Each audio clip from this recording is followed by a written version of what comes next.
13 वर्ष की अवधि अज्ञातवास में व्यतीत करने के पश्चात पांडव अपनी मातृभूमि हस्तिनापुर लौटे। परंतु अर्जुन एवं युधिष्ठिर को इस बात का ज्ञान नहीं था कि उनकी मातृभूमि अब रणभूमि में बदलने वाली थी। उनके अनुज दुर्योधन तथा दुशासन के हृदय एवं दिमाग पर दुष्टता के भयंकर मेघ छाए हुए थे। उनके हृदय में ईर्ष्या, लालच और स्वार्थ का विष प्रवेश करवा चुके थे शकुनी मामा। ओ बारा, ना भांजे ना हस्तिनापुर केवल तुम्हारा है। त्रिशंकु समान अवस्था हो चुकी थी भीष्म पिता की। एक दिशा में कौरव और द्वितीय दिशा में पांडव। केंद्र में संकटमय परिस्थिति में था उनका हस्तिनापुर, परंतु समय के चक्र को कौन रोक पाया है।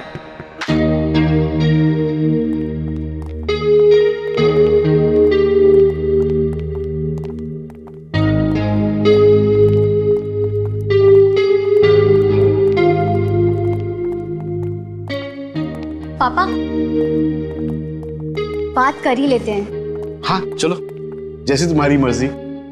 आखिरी शादी तो तुम्हारी है ना।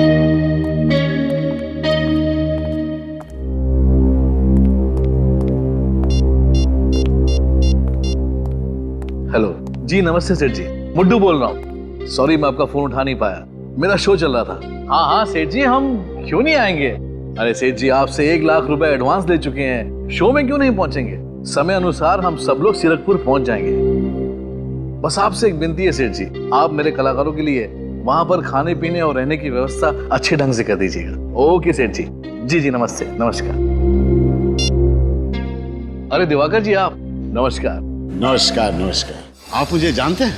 भला आपको कौन नहीं जानता, केशवर तालुका के आप इतने जाने माने जमींदार हैं। चलिए अच्छी बात है। मैंने आपका नाटक देखा, बहुत पसंद आया। पहली बार रंगमंच पर महाभारत की कथा का मैंने नाट्य रूपांतर देखा, दिल खुश हो गया।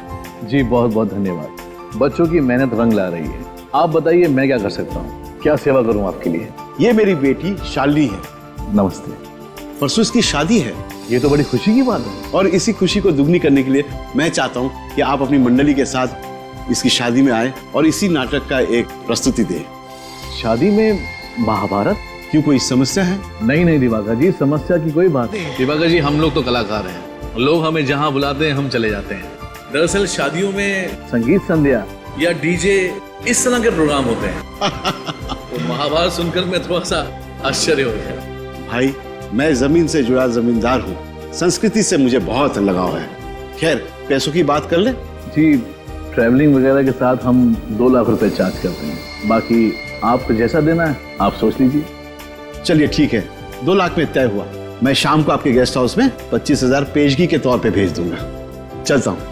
धन्यवाद। चलो बेटे। हाँ संजीव, अरे यार कमाल हो गया। अभी यहाँ के बहुत बड़े जमींदार दिवाकर जी मुझसे मिलने आए थे। अरे हमें एक और शो मिल गया है, मुबारक हो। और सब लोग ठीक ठाक है ना वहां पर?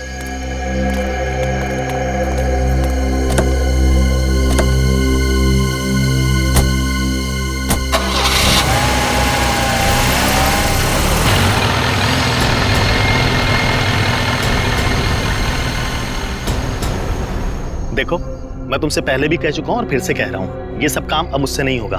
और आज रात को ही मैं यहाँ से वापस जा रहा हूँ। मुझे रोकने की कोशिश मत करना, वरना मैं तुम्हारी पूरी पोल खोल दूंगा।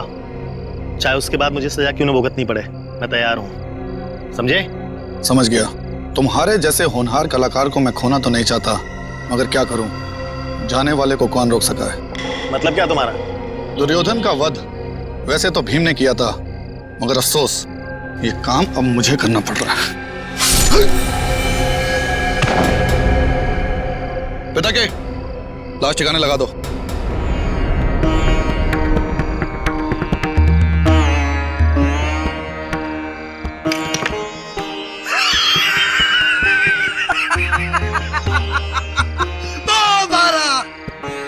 भांजे मेरे पास है, मुझे बता रहे हैं कि पांडवों की समक्ष धन संपत्ति पर अब तुम्हारा वर्चस्व होगा।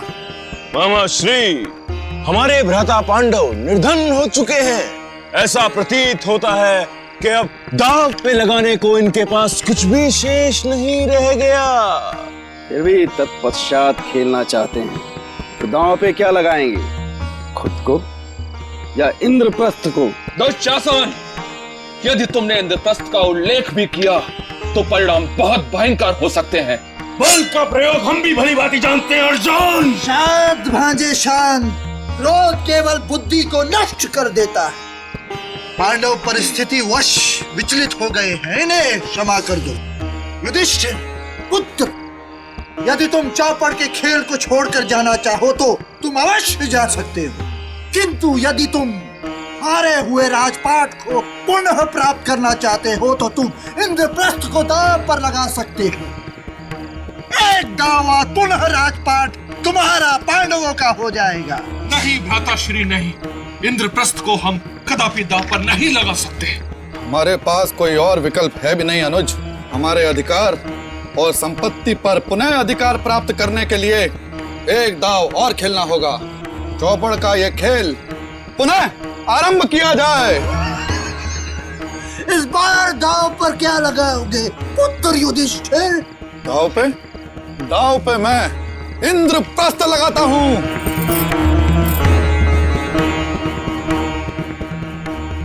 उफ, ये गहनों का वजन कितना ज्यादा है। सारी रस्में पूरे होने तक मैं इनका वजन कैसे झेलूंगी? दीदी, शादी करनी है, वजन तो झेलना पड़ेगा ना। और वैसे भी आज एक ही दिन की तो बात है। जब आपकी शादी हो जाएगी ना, ये सारे गहने ना मुझे दे देना। अच्छा, मैं इनके वजन झेलने के लिए तैयार हूँ।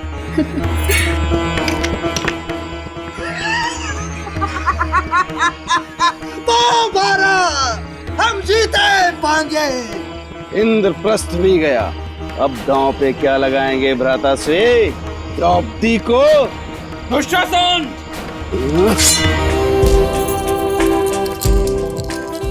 तुम्हारा फोन रिंग हो। हेलो केटरर, हाँ तुम वही रुको, मैं अभी आती हूँ। दीदी कमरे से बाहर मत निकलना, मैं अभी आती हूँ। ठीक है, मगर जल्दी आना। हाँ हाँ हाँ। हेलो,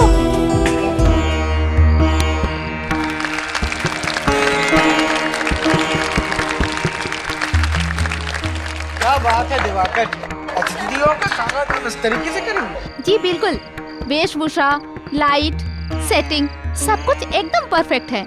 ऐसा लगता है कि मानो हम लोग सचमुच हस्तिनापुर में आ गए हैं। कितना अद्भुत है ये सब। हाँ, कि जो भी चीज कम पड़ रही है ना, आप मुझे पहले बता दीजिए, बाद में मुझे कोई प्रॉब्लम नहीं चाहिए। हाँ अच्छा, स्वीट्स और अरे लेकिन वो तो मंगवाया था ना मैंने। अच्छा अच्छा, मेरी प्यारी बेटी शालिनी की शादी है, उसे यादगार जो बनाना है जी। और फिर जमाई राजा मैं और उनके माता पिता 2 घंटे में पहुंचेंगे केशवर।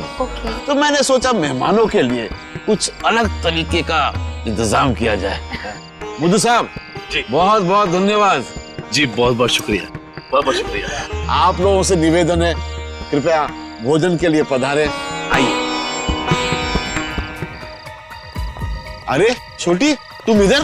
मैं शालिनी दीदी के साथ ही थी, मगर मुझे केटरर का फोन आया। उससे बात करने मैं बाहर निकली तो उसने कहा कि उसने मुझे फोन ही नहीं किया। इसका मतलब शालिनी, चलो चलो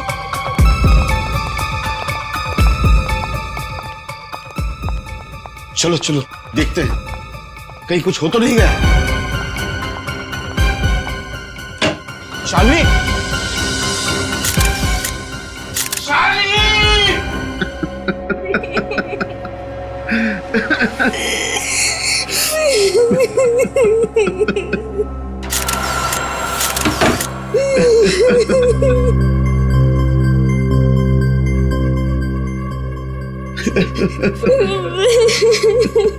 खून की उंगलियों के निशान, इस कांच को उसने कट करके अंदर आया है। वो एक गहना नहीं छोड़ा उसने शालिनी के बदन पर का भी, और ना अलमारी में जितने गहने थे वो भी, सारे के सारे लूट कर गया।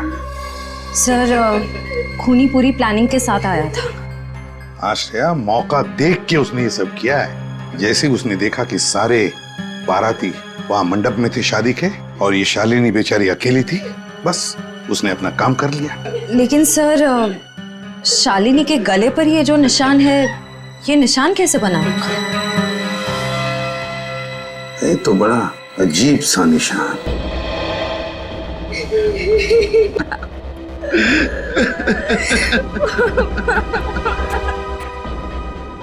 बेटा, तुमने ही अपनी दीदी को आखिरी बार जिंदा देखा ना, और उसकी लाश भी।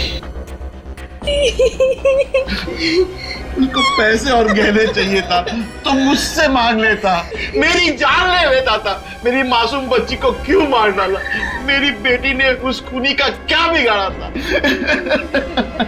दिवाकर जी, मैं आपसे वादा करता हूँ कि जिसने भी ये किया है ना, उसे हम ढूंढ निकालेंगे, छोड़ेंगे नहीं उसे, कड़ी से कड़ी सजा दिलाएंगे।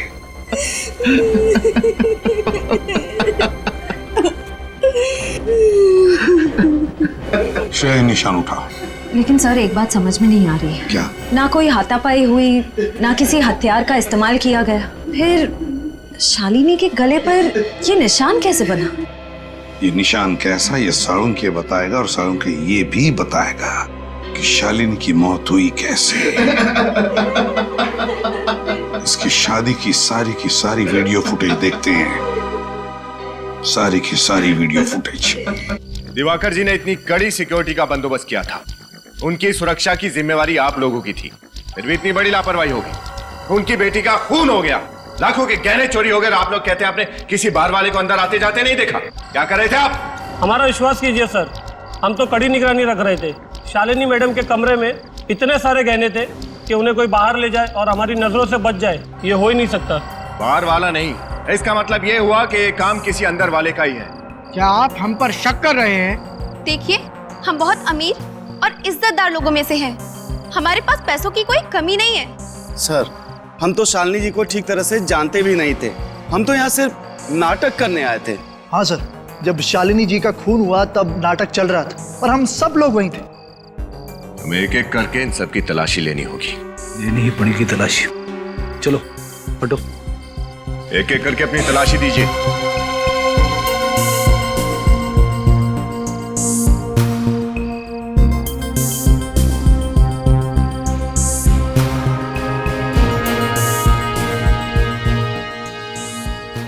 हाथ नीचे, सीधे खड़े, बस दिखाइए।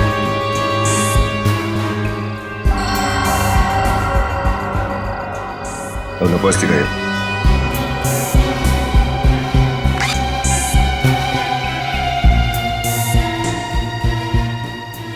किसी के पास भी कुछ नहीं है। ये गहने गए कहाँ? शालिनी का खून किसने किया? मामला उलझता ही जा रहा है। सीआईडी वाले तहकीकात करने आए हुए हैं। अब सुबह तक यही इंतजार करना होगा। खतरा है, लेकिन कोई ना कोई रास्ता तो होगा। वक्त निकलता जा रहा है। श्रेय, शुरू करो। सर,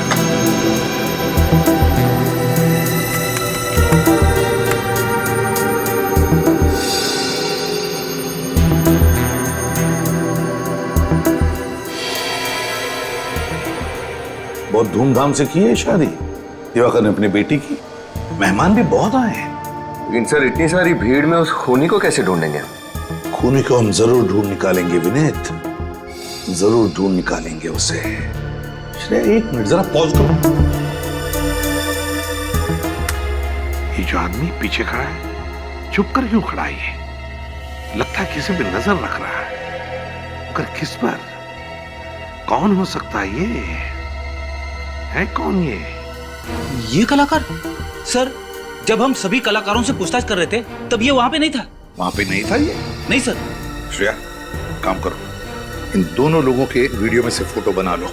जरूर इन दोनों का कोई ना कोई कनेक्शन है चोरी और खून में। लेकिन जिसने भी ये गहने चुराए हैं, लेकर कहां गया होगा वो गहनों को? शादी में इतनी टाइट सिक्योरिटी थी, उसे तो पता ही होगा सिक्योरिटी के बारे में। सर, कहीं सख्त पहरे की वजह से उसने वो गहने वहीं कहीं तो नहीं छिपा दिए जहां पर ये शादी हो रही थी? ये बात तो है सर, अगर वो गहने चुरा कर भागने की कोशिश करता तो पकड़ा जाता। लेकिन सर, हमने उस जगह का चप्पा चप्पा छान मारा था, गहने तो कहीं नहीं मिले थे, और हमारा कांस्टेबल भी तो है वहां पर। एग्जैक्टली, हमारा कांस्टेबल भी तो था उधर। तो फिर कहां छुपा के रखे होंगे? मुझे नहीं लगता उसने शादी के मंडप में वो गहने छुपा के रखे हैं। मुझे तो लगता है उसने गहने घर के बाहर छुपाए हैं, जमीन के नीचे। आसान की बोल। पता चल गया कैसे मौत हुई लड़की की?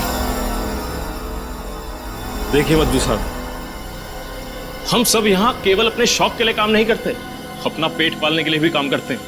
अगर आपने हमें हमारे पैसे नहीं दिए ना, तो हम सीरकपुर जाकर शो नहीं कर पाएंगे। अरे मेरे भाई केतन, तुम इतना गुस्सा क्यों हो रहे हो? और अगर तुम सीरकपुर नहीं आए तो फिर युधिष्ठिर का किरदार कौन करेगा? आप निभा लीजिए ना सर। युधिष्ठिर, भीम, अर्जुन, नकुल, सहदेव सब आप निभा लीजिए सर। ये तुम क्या कह रहे हो? देखिए सर, बिन आहार कलाकार बेकार, हमसे नहीं हो पाएगा सर। हमें हमारे पैसे दे दीजिए। क्यों? हाँ, तुम सब ये अच्छी तरह से जानते हो कि अभी हाल ही में दिवाकर जी की बेटी की मौत हुई है, और ऐसे हालातों में मैं उनसे पैसे कैसे मांग सकता हूँ? कैसे मांग सकता हूँ मतलब? हमें क्या पता कैसे मांगे सर। सर देखिए, हम मुफ्त में काम नहीं कर पाएंगे। हम भी नहीं करेंगे। अगर ऐसे ही चलता रहा ना सर, तो ये मंडली यही टूट जाएगी। मैं भी छोड़ के चला जाऊंगा। हम सब छोड़ देंगे। हम भी छोड़ देंगे। कमाल करते हैं आप लोग। ऐसे कैसे मंडली छोड़ने की धमकी दे रहे हैं आप, जबकि आप सब ने मुझसे 25 शो करने का वादा किया था। 25 शो करने का। संजीव, समझाओ यार। आपने भी तो इस नाटक के खत्म होने के बाद में हमें पूरे पैसे देने का वादा किया था ना मुद्दू साहब। जिया, केतन, मुद्दू साहब पे क्यों इतना दबाव डाल रहे हो तुम लोग? पैसे चाहिए ना आप लोगों को? हाँ। सीरतपुर के शो के बाद मिल जाएंगे पैसे, तब तक मंडली छोड़ने की बात कोई नहीं करेगा, समझे? सर देखिए, आप सीनियर हैं, आप जो बोलेंगे मानेंगे हम, लेकिन सर सीरकपुर के शो के बाद हमें हमारे पैसे दे दीजिएगा। ठीक है, अब जाइए और जाके सो जाइए, सुबह निकलना है सीरकपुर के लिए। जी सर। चलिए।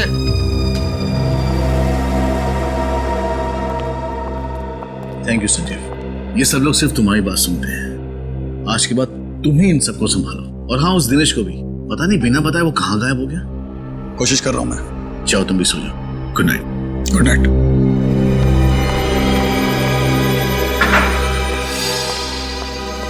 रोहन, कहाँ जा रहे हो? कहीं नहीं सर, बस वो एक बहुत जरूरी काम मुझे याद आ गया था, उसे खत्म करके आता हूँ। सब ठीक तो है ना? हाँ सर, सब ठीक है, कोई टेंशन नहीं है। मैं अभी आता हूँ। हाँ? और हाँ, जल्दी आना। हाँ सर।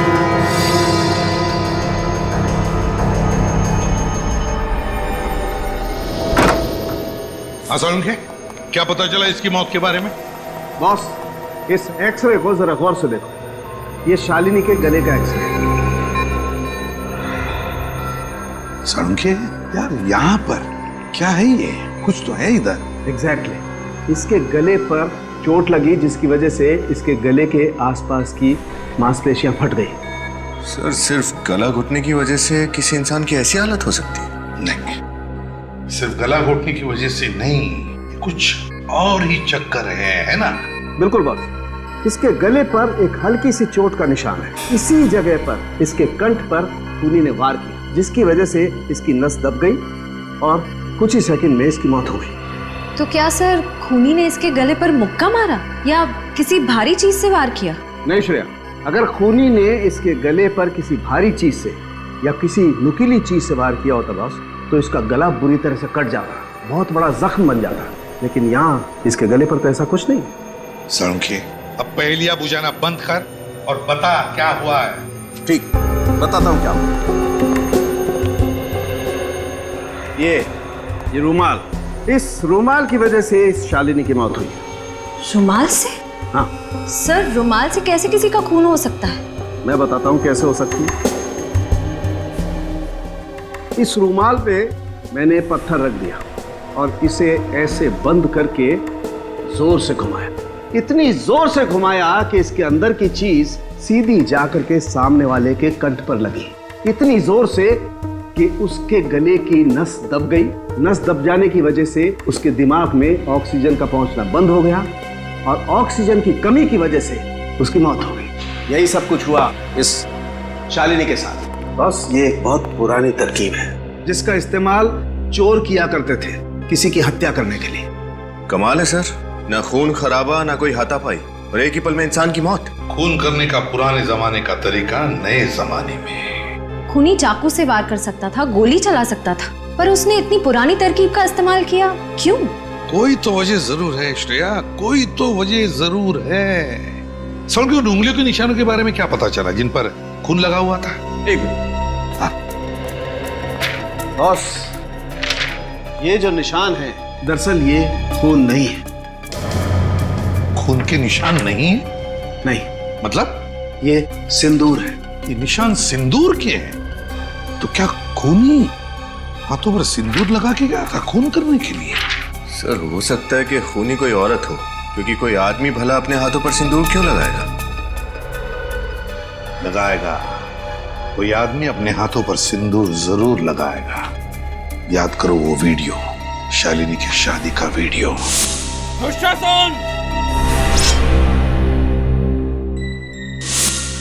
याद आया विनीत? शालिनी की शादी की वीडियो में एक नाटक चल रहा था, महाभारत का नाटक, और उस नाटक के एक कलाकार के हाथ में सिंदूर लगा हुआ था।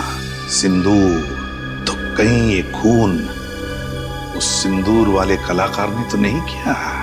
ढूंढना पड़ेगा इस सिंदूर वाले का। भाई अलीना, सब तैयार है? हाँ, सब तैयार है। गाड़ी भी आते ही होगी हमें ले जाने के लिए। 9 बजे तक पहुंच जाएंगे हम लोग। संजीव, अरे यार संजीव, बचा ले मुझे यार। क्या हुआ? अरे वो रूहान ऐन वक्त पे वो हमारे साथ ऐसे कैसे कर सकता है? अरे ठीक से बताइए ना मुद्दू साहब, क्या किया रूहान ने? ब्लड प्रेशर बढ़ा दिया मेरा। उसकी हिम्मत तो देखो, सुबह 5 बजे मुझे फोन करके बोलता है कि मुद्दू साहब बस अब मैं जा रहा हूँ, वापस कभी नहीं आऊंगा। भला ये कोई बात हुई? मतलब ये कि रूहान ने भी हमारी नाटक मंडली छोड़ दी? हाँ संजीव, ये सब क्या हो रहा है? पहले दुर्योधन गया और अब अर्जुन भी। सीरकपुर में हम अपना नाटक कैसे करेंगे? सुनो, वो तुम्हारा कलाकार कहाँ है जिसके हाथ में सिंदूर लगा हुआ था और वो अर्जुन का किरदार निभाता था? बुलाओ उसे। वो तो रूहान है। हाँ रूहान, बुलाओ उसे। कैसे बुलाएं उसे सर? हम उसे नहीं बुला सकते। नहीं बुला सकते क्या मतलब? बुलाइए उसे। सर, क्योंकि वो नाटक मंडली छोड़कर जा चुका है। क्या कहा? तुम्हारा ग्रुप छोड़कर चला गया? वो चला नहीं गया है, भाग गया है वो, समझे? भाग गया। सर, लगता है इस रूहान ने ही शालिनी का खून किया है और उसके गहने भी चुराए। रूहान का कमरा कहाँ है? आइए सर, ये कमरा है रोहन का। अच्छा, ये रोहन का कमरा है? जी सर। उसका कोई रूम पार्टनर था क्या? कोई रहता था उसके साथ इस कमरे में? कोई नहीं सर, रोहन यहाँ पर अकेले रहता था। रोहन अकेले ही रहता था? ठीक है, कमरे को अच्छी तरह से छान मारो, एक एक कोना। विनीत, इस बाथरूम चेक करो। Yes sir.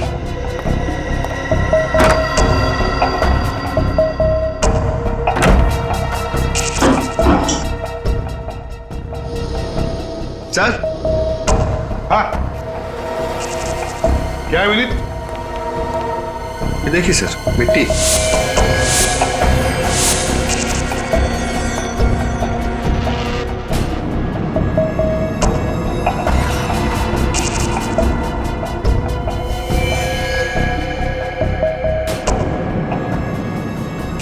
मिट्टी का पानी? ये क्या? ये तो कीचड़ है। बेसिन में तो पानी है ही नहीं। क्या बीच में पानी गया था क्या? जी सर, थोड़ी देर के लिए बंद था। पानी बंद हुआ था, इसका मतलब है रूहान बाहर से आया था, शायद गार्डन में से, हाथ पैर धोने के लिए। गार्डन में से मतलब समझ गए तुम लोग? यस सर, एक बात तो पक्की है, रूहान ने वो गहने वहीं बागीचे में छिपाए हैं। हाँ, बगीचे में, जमीन के नीचे। लेकिन अब तक वो गहने ले नहीं जा सका होगा। हमारा कांस्टेबल जो तैनात है वहां पर।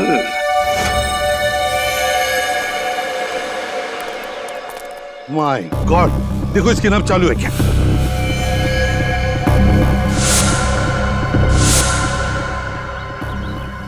जिंदा है सर। एम्बुलेंस बुलाओ जल्दी। जिसका डर था वही हुआ है। गार्डन की तरफ चलो।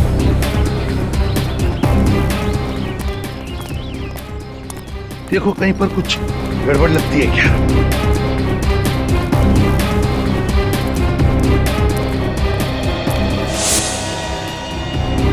जूतों के निशान। ये क्या? यहां भी है।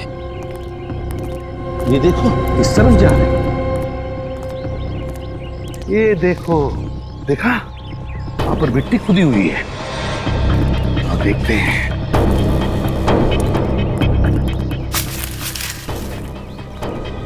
ये देखो, मिट्टी खुदी हुई है।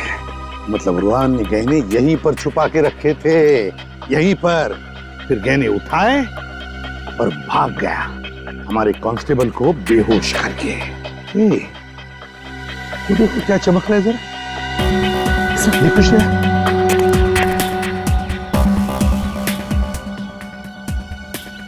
जरी का टुकड़ा सर। हाँ? इस तरह की जरी तो दुल्हन के कपड़ों में इस्तेमाल की जाती है। दुल्हन के कपड़ों में इस्तेमाल होती है? हाँ सर। तो फिर इस रूहान ने वो गहने दुल्हन के कपड़े में ही लपेट कर रखे थे यहाँ इस गड्ढे में, तो शालिनी को रूहान ने ही मारा है।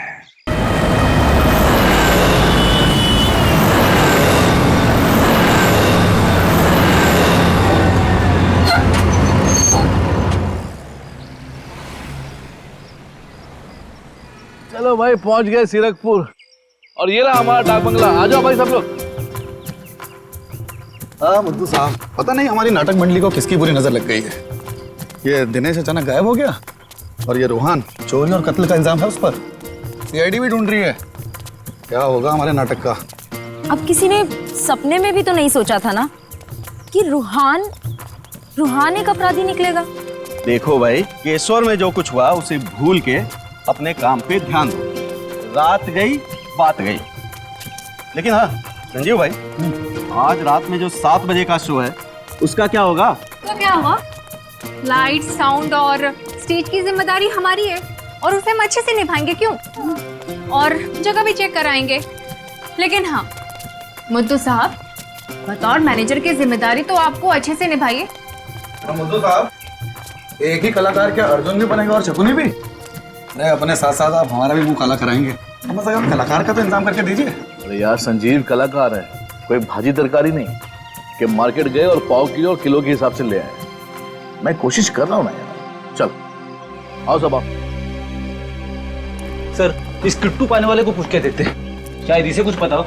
जी कहिए साहब, हमारा ही नाम किट्टू है। हम लोग सीआईडी से हैं। सीआईडी? हाँ सीआईडी। इस फोटो को ध्यान से देखो और बताओ, इस आदमी को देखा है कहीं? इसका नाम रूहान है। इसे आखिरी बार नीले रंग की पैंट और हरे रंग की कमीज में देखा गया था। तो बताओ, क्या तुमने इस आदमी को देखा है? क्या तुम जानते हो इसे? हाँ साहब, इस आदमी को कैसे नहीं पहचानूंगा मैं, जानता हूँ मैं इसे। कहाँ देखा? साहब आज ही देखा है। कितने बजे?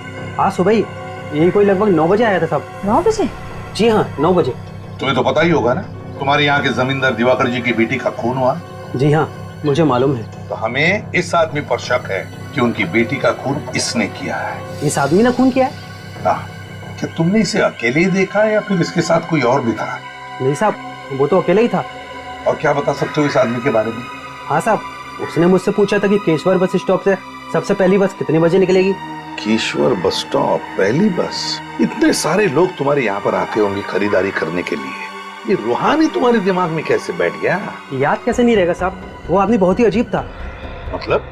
देखिए साहब, उसकी वजह से मेरे यहाँ पे चोट भी लगी है। ये चोट कैसे लगी तुम्हें? क्या उसने तुम्हें मारा था? नहीं साहब, मारा तो नहीं था। तो फिर कैसे लगी? जब आखिरी बार आया तब। ये लो साहब। अरे ऐसे क्या चिल्ला रहे हो? हाथ पे लगा है, गर्दन पे नहीं लगा है। अगर गर्दन पे लगता ना तो तुम्हारी मौत भी हो सकती थी। ये तो बहुत ही खतरनाक है। 15 मिनट में बस स्टॉप से पहली बस मिल जाएगी आपको। ठीक 6 बजे निकलती है बस। हाँ हाँ शुक्रिया शुक्रिया, जा रहा हूँ। और हाँ, शुक्र मनाओ कि जा रहा हूँ, वापस लौट के नहीं आऊंगा, वरना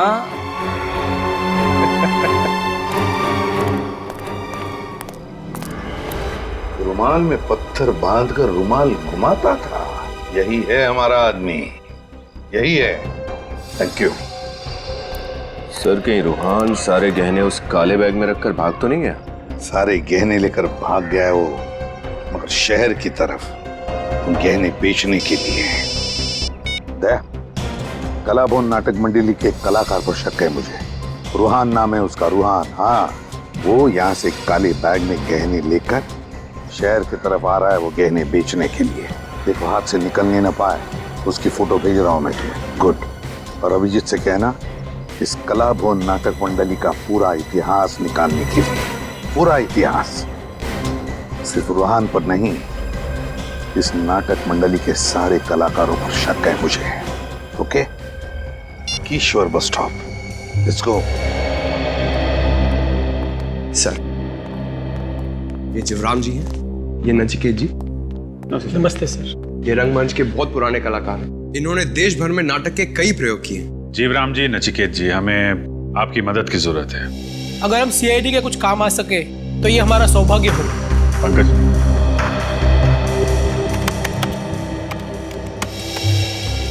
आप लोग ये फोटो देखिए, इसके बारे में क्या जानते हैं आप लोग?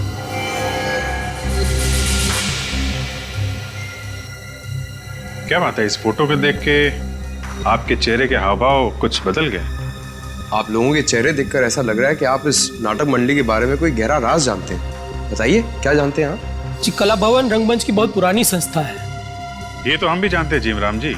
आप हमें ये बताइए कि आप ऐसा क्या जानते हैं इस मंडली के बारे में जिसे देख के आपके चेहरे का रंग उड़ गया? सर, हमारे नाट्य जगत का सुहाना काल चल रहा था, तब इस कला भवन के कलाकारों ने उस पर ग्रहण लगा दिया। कलाकारों ने ग्रहण लगा दिया? वो कैसे? जी, कलाकारों के रूप में बहरूपिये थे, बहरूपिये। कलाकारों के बेस में ये चोरों की टोली थी। ये क्या कह रहे हैं आप? कला भवन के कलाकार चोर थे? जी साहब। अच्छा, ये लोग सिर्फ छोटे शहरों में ही अपने शिकार करते थे या फिर बड़े शहरों में भी जाते थे? सर, सिर्फ छोटे शहरों में। और उनकी एक खासियत थी, वो नींद में लोगों का खून करते थे और उनके जेवर और पैसे लेकर गायब हो जाते थे। तो फिर ये लोग कभी पकड़े कैसे नहीं गए? पता नहीं साहब, हर बार बच जाते थे। और उस जमाने में ज्यादा पाबंदियां भी तो नहीं थी। उस जमाने में? ये कितने साल पहले की बात कर रहे हैं आप? जी, हम 1890 की बात कर रहे हैं। 1890? कला भवन नाट्य संस्था का आरंभ 1890 में हुआ था। तब उसमें सिर्फ 5 लोग थे। धीरे धीरे संख्या बढ़कर 15 की हो गई। कुछ सालों तक चोरी करने के बाद अचानक एक दिन ये टोली गायब हो गई और फिर 1995 में फिर से कुछ कलाकारों ने मिलकर इसी नाम से संस्था शुरू की। लेकिन सर, आप कला भवन के बारे में इतने सारे सवाल क्यों पूछ रहे हैं सर? नचिकेत जी, कला भवन के कलाकारों ने कला भवन की घिनौनी कला फिर से दिखानी शुरू कर दी है। फिर से शुरू कर दी? जी हाँ। कल एक शादी में नाटक के दौरान उन्होंने दुल्हन का खून कर दिया और उसके गहने लूट लिए। आप दोनों एक बात बताइए, कला भवन के इतिहास के बारे में आपको इतनी सारी जानकारी कहाँ से मिली? नाट्य संग्रहालय में से। उसमें सभी जानी मानी संस्थाओं की जानकारी दर्ज की जाती है। दिवाकर जी की बेटी का खून और चोरी का तरीका उन्हें संग्रहालय से मिला होगा। सर, मुझे नहीं लगता ये मुमकिन है। क्यों? सर, क्योंकि वो संग्रहालय तो कई साल पहले बंद हो चुका है। सर, नाट्य संग्रहालय के बंद होने के बावजूद इन अपराधियों को लूटपाट और खून करने के तरीके के बारे में जानकारी कहाँ से हासिल हुई? जानकारी तो कहीं ना कहीं से निकाल ली होगी निखिल, लेकिन मुद्दे की बात यह है कि 1890 में कला भवन के कलाकारों ने खून करना और लूटपाट करना शुरू किया था और उन्हीं से प्रेरणा लेके कला भवन की इस नई टोली के किसी कलाकार ने शालिनी का खून कर दिया है। सुनिए। बोलो भाई। जरा अपनी मुंडी ऊपर करोगे? हम लोग सीआईडी से। इस आदमी को देखिए, क्या इसे आपने देखा है यहाँ बस स्टैंड पे? चेहरा कैसे याद रहेगा साहब? इस काउंटर पर इतने लोग आते हैं, कैसे याद हो सकता है? अच्छा, एक बात बताओ, यहाँ से जितनी भी बसें जाती हैं सुबह 9 बजे, क्या वो वापस लौटी है? देख के बताता हूँ साहब। लॉन्ग रूट की 4 बसों को छोड़कर सारी बसें आ चुकी हैं। ये जो बस आ रही है, क्या वो भी यहाँ से 9 बजे गई थी? हाँ साहब, ये 9 बजे गई थी। एक राउंड पूरा करके अभी आई। Thank you.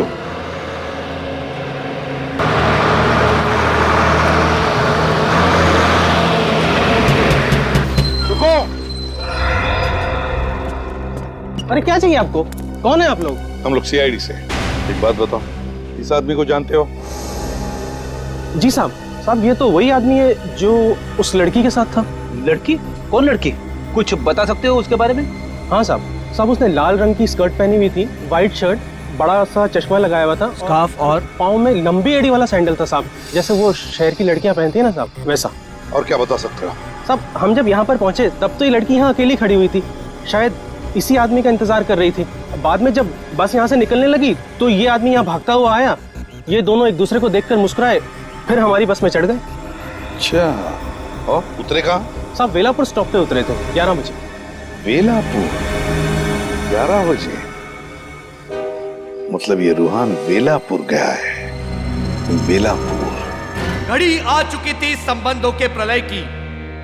निश्चित करना था दानवीर करण को कि वो किसका समर्थक बने, अपने परम मित्र एवं संरक्षक दुर्योधन का या अपने सौतेले भ्राता पांडवों का।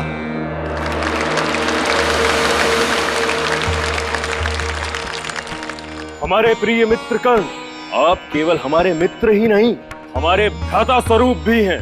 किंतु आज इन परिस्थितियों में हम आपसे एक प्रण की अपेक्षा रखते हैं। मित्रता के बंधन में बद्ध ना करते हुए, यद्यपि आपको कदापि अनुचित लगे तो अवश्य ही हमारे निवेदन को अस्वीकार कर दीजिएगा।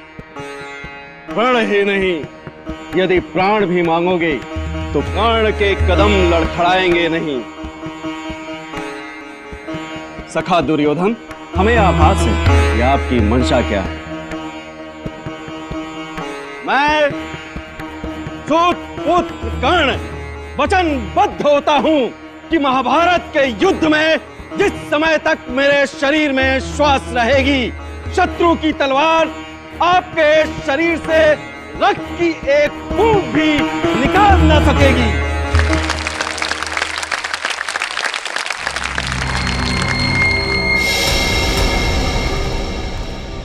सर, इस गांव वाले ने फोन करके मुझे बताया कि यहाँ पे एक लाश गिरी है। उसके बाद तुरंत मैंने आपको फोन किया सर। ये देखिए सर, यही वो लाश। माय गॉड, पलटाओ इसे।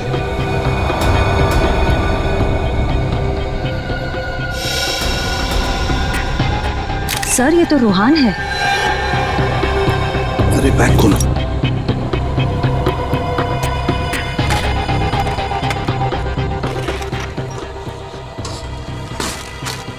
देखो कोई गहने हैं क्या इसके पास, अच्छी तरह से चेक करो।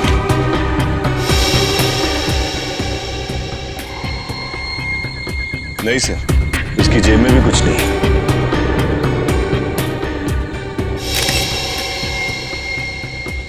सर, ये देखिए, रूहान के गले पर बिल्कुल वैसा ही निशान है जैसा शालिनी के गले पर था। सर, वो काला बैग भी कहीं नजर नहीं आ रहा है। वही तो, काला बैग भी नहीं, गहनों का नामो निशान नहीं। इसका मतलब है रूहान का खून उन गहनों के लिए ही किया गया है, और जिसने भी ये खून किया है बड़ी बेरहमी से पॉलिथीन बैग में उसकी लाश को डाल दिया है। किसने किया होगा रिहान का खून? कहीं वो लाल स्कर्ट और सफेद शर्ट वाली लड़की तो नहीं? जरूर उसी लड़की ने खून किया है रूहान का। और है कौन ये लड़की, लाल स्कर्ट और सफेद शर्ट वाली?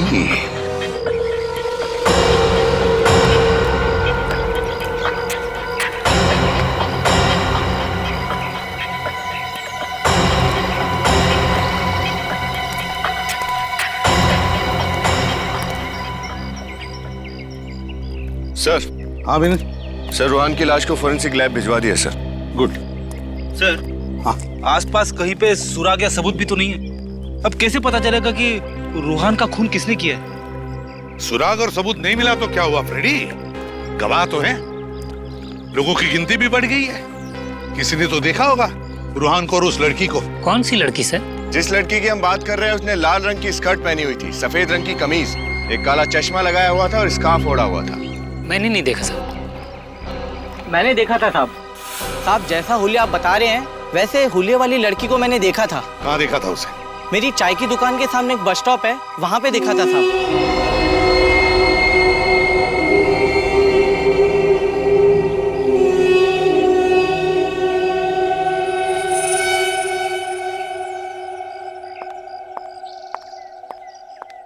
एक फोन करना था। लोकल का 5 और एसटीडी का 10 रुपया 1 मिनट का। ठीक।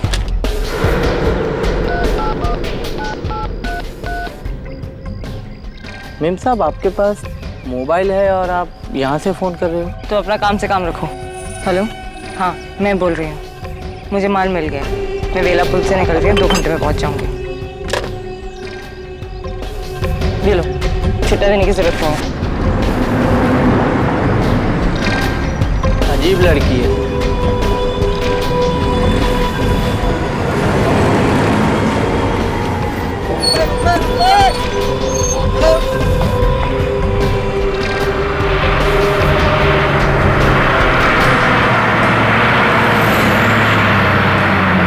मुंबई जाने वाली बस में बैठी? हाँ साहब, मुंबई जाने वाली बस ही थी। यही लड़की है, इसी ने रूहान का खून किया है, इसी लड़की ने। फोन पे माल की बात कर रही थी, इसका मतलब वो गहने भी उसी के पास है। लेकिन एक बात समझ में नहीं आई सर। क्या? यहाँ से मुंबई का रास्ता करीब 4 घंटे का है, लेकिन उसने फोन पर कहा कि वो 2 घंटे में पहुंच रही है। अच्छा, मुंबई 4 घंटे की दूरी पर, और उसने फोन पर कहा कि वो 2 घंटे में पहुंच जाएगी। फ्रेडी, पता लगाओ यहाँ से मतलब वेलापुर से 2 घंटे की आसपास कितने शहर या गांव है। जल्दी। Yes sir. अच्छा, हमें तुम्हारी मदद चाहिए। तुम्हें उस लड़की के बारे में जो कुछ भी याद है, वो दिखती कैसे, वो हमें बताओ, हम उसका चेहरा बना देंगे। हाँ, मदद करोगे? जी साहब। और एक बात बताओ, जब वो फोन पर बात कर रही थी तब वो कुछ लिख रही थी ना कागज पर, तो क्या तुमने देखा वो क्या लिख रही थी? सर वो कागज पर कुछ फूल बना रही थी। फूल बना रही थी? Okay thanks sir. हाँ, वेलापुर से 2 घंटे पे सिरखपुर है। सिरखपुर? क्या फ्रेडी, क्या कहा तुमने? सिरखपुर? हाँ सर। सिरखपुर? अरे यही तो वो जगह जहां पर इस नाटक मंडली का अगला शो है, कला भवन नाटक मंडली का। सिरखपुर। मगर सर, अगर ये लड़की सीरकपुर जाने वाली थी तो उसने मुंबई जाने वाली बस क्यों ली? यही तो, ये लड़की बड़ी खड़बड़ है, बड़ी चालाक है। इसे पकड़ने के लिए जाल रचना पड़ेगा। कला भवन नाटक मंडली का नाटक महाभारत। महाभारत